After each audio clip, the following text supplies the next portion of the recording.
Welcome dear friends once again, and it is the third part of national income accounting which I started from very basics. So आज हमारा ये तीसरा video है national income accounting के ऊपर। तो पहला हमारा क्वेश्चन है distinguish between national income at current prices and national income at constant prices. तो नेशनल इनकम करेंट प्राइसेस और कांस्टेंट प्राइसेस के बीच में क्या अंतर है, ये क्वेश्चन देखिए। अभी इस क्वेश्चन को अगर हम टैकल करें तो आपको ये समझ में नहीं आएगा, लेकिन अगर एज इट इज़ अगर आप इसको समझ लेते हैं, मतलब पढ़ लेते हैं केवल थ्योरी के कॉन्सेप्ट से, तो इसमें बहुत दिक्कत नहीं होने वाली है। और कारण ये है कि अभी हम इसके बारे में चर्चा नहीं कर रहे हैं कि नेशनल इनकम के कौन कौन से मेजरमेंट हैं, जैसे NNP, FC, इन सब बातों के बारे में हम चर्चा नहीं कर रहे हैं। हम केवल एक कॉन्सेप्ट जनरल क्वेश्चन की तरह आप इसको ध्यान देंगे तो आपको कोई दिक्कत नहीं होगी। अभी हम आगे पढ़ेंगे कि नेशनल इनकम को कैसे डिराइव किया जाता है, उससे कौन कौन से मेथड होते हैं, तो उतना डिटेल अभी हमको नहीं देखना है। केवल एक प्रिलिमिनरी इन्फॉर्मेशन है कि क्योंकि ये जीके के पॉइंट ऑफ व्यू से इस क्वेश्चन को देखें तो भी आप इसको समझने में आसानी होगी। अभी आपको डिटेल में नहीं जाना है। इसके distinguish between national income at current prices and national income at constant prices, ये क्वेश्चन है। और ये बराबर ये क्वेश्चन एग्ज़ाम में आया है। ये बुक एडिशन पुराना है बट 99 तक इसने कवर किया है, लेकिन ये हर एग्ज़ाम में, चाहे वो प्री बोर्ड का एग्ज़ाम हो, चाहे फेयरली हो और चाहे बोर्ड एग्ज़ाम हो, हर एग्ज़ाम में ये क्वेश्चन कहीं ना कहीं किसी न किसी रूप में आता है। न्यूमेरिकल तरीके से इसको सिद्ध कीजिए या एसेंशियल रीजनिंग के रूप में, जैसे भी हो। आजकल एसेशन रीजनिंग क्वेश्चन बहुत ज़्यादा आ रहे हैं, लेकिन एसेशन रीजनिंग के क्वेश्चन वही बच्चे कर पाएंगे जिनके कॉन्सेप्ट क्लियर हैं। और आगे हर एग्ज़ाम में डिफ़िकल्टी लेवल बढ़ाया जा रहा है। जैसे इस बार 2023-24 का जो पेपर देखा जाए तो पिछले बार के पेपर से टफ पेपर आया था। चलिए, और दूसरा क्वेश्चन है which of these reflect the growth of an economy and why, what difference is made by use of current prices rather than constant prices, which of them is more useful for measuring economic growth। ये सारे question हैं, मिलते जुलते question हैं। पहले एक question को लेते हैं, distinguish between national income at current prices and national income at constant prices. Let us start. National income at current prices and at constant prices. National income, ये तो आप समझ ही गए हैं कि नेशनल इनकम क्या होता है, इसके बारे में हम पहले भी डिस्कस कर चुके हैं। अगर फार्मूले के रूप में देखें तो NNPFC इसका फार्मूला होता है, जिसके भी फ़िलहाल उस पर दिमाग में तनाव लाने की कोई ज़रूरत नहीं है। तो national income can be measured in terms of money in two ways. Money के रूप में दो तरीके से इसको मेजर किया जाता है, at current prices and at constant prices.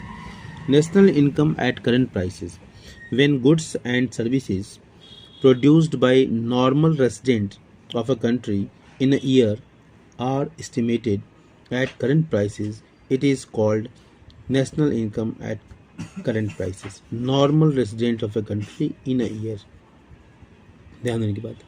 current prices refer to the prices prevailing during the year। prevailing जो चल रहा, मौजूदा जो प्राइस चल रहा है उसके ऊपर। एक बार पुनः देखते हैं। current prices refer to the prices prevailing during the year for which estimates are made। Thus it is estimation of goods and services produced during a year on the basis of the prices of the same year।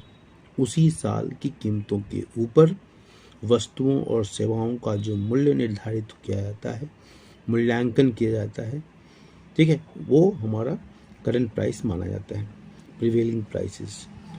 For example, when national income of India for the year, अब मैंने इसको जब पढ़ रहा था तो उसको मैं चेंज किया था अब 2023-24।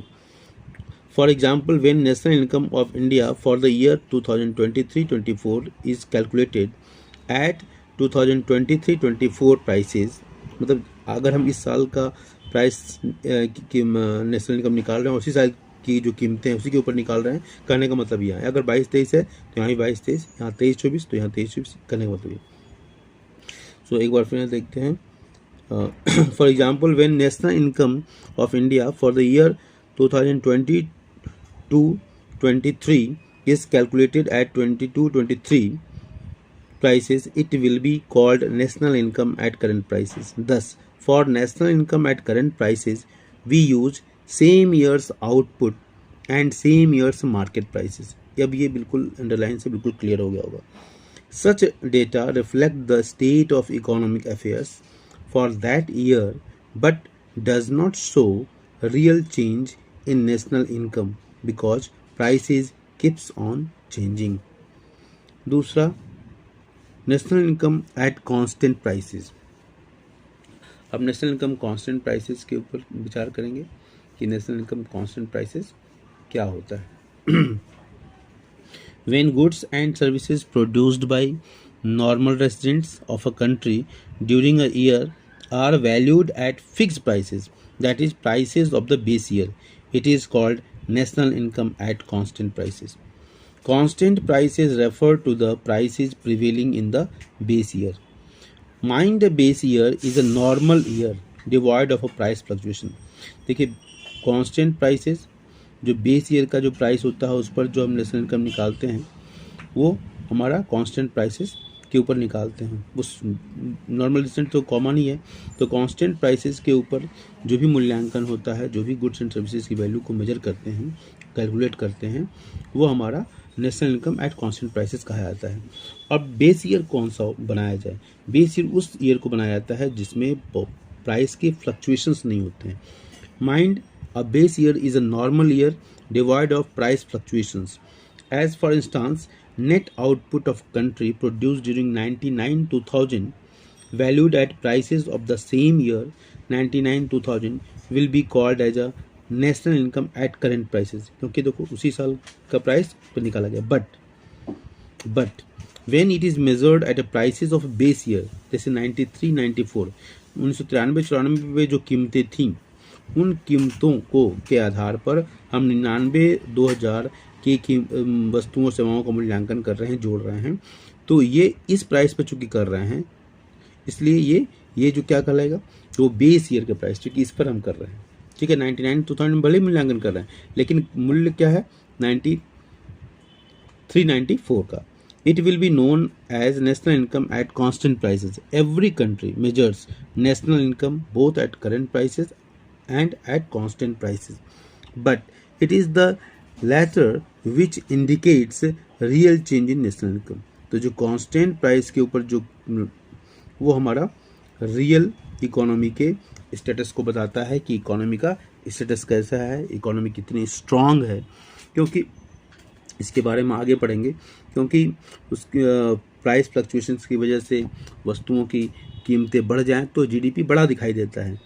इसलिए जो हर इकोनॉमी बेस ईयर के प्राइस पर जरूर मूल्यांकन करती है, कंपैरिजन करते हैं. NI national income at current prices, national income at constant prices. इस तरह से आंसर लिखने पे मार्क्स ज़्यादा मिलते हैं. आजकल असर्शन रीजनिंग के क्वेश्चन ज़्यादा आ रहे हैं, लेकिन कंटेंट रहेगा तभी आप कर पाएंगे, इसका ध्यान रखें. National income at current prices, it is estimated at current prices of the year in question.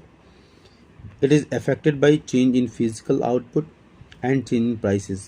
It does not reflect growth of an economy as it contains effect of the change in prices. It is called money national income. It is called money national income. Now, national income at constant prices. It is estimated at constant prices of the base year. It is affected only by change in physical output and not in prices. It truly reflects the growth of an economy as it eliminates effect of change in prices. It is called real national income. Constant price को क्या कहते हैं? Real national income. Current price को क्या कहते हैं?